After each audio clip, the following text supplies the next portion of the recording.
eo amin'ny siatry ny fampianarana ambony kosa indray dia efa mamaraparana ny taom-pianarana amin'izao fotoana izao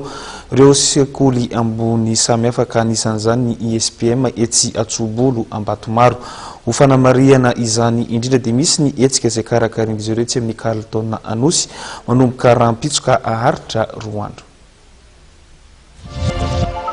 Amin'ny famaranana ny taona zany isa taona eto amin'ny fitoerana SPM dia ho fandravonana ny asa vita nandritra ny taona dia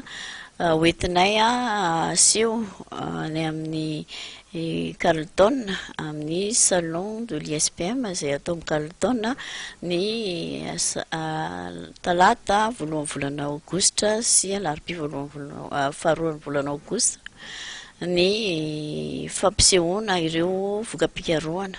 izay nandravina ity taona ity. Ny vokam-pikarohana izay hoentina moa zany dia ireo fikarohana 200 tamin'ny 400 teo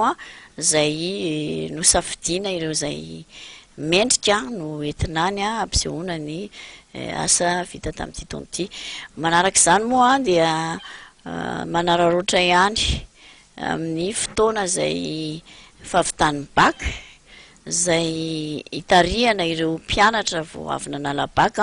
sy ireo mpianatra izay mieritreritra ny hanohy fianarana amin'ny ambaratonga ambony mba hitsidika ny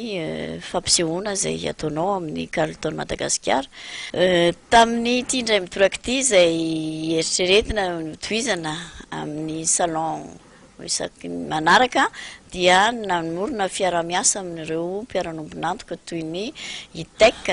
Softwell ihany koa ary ireo partenaire izay nandray anjara mavidrika ihany koa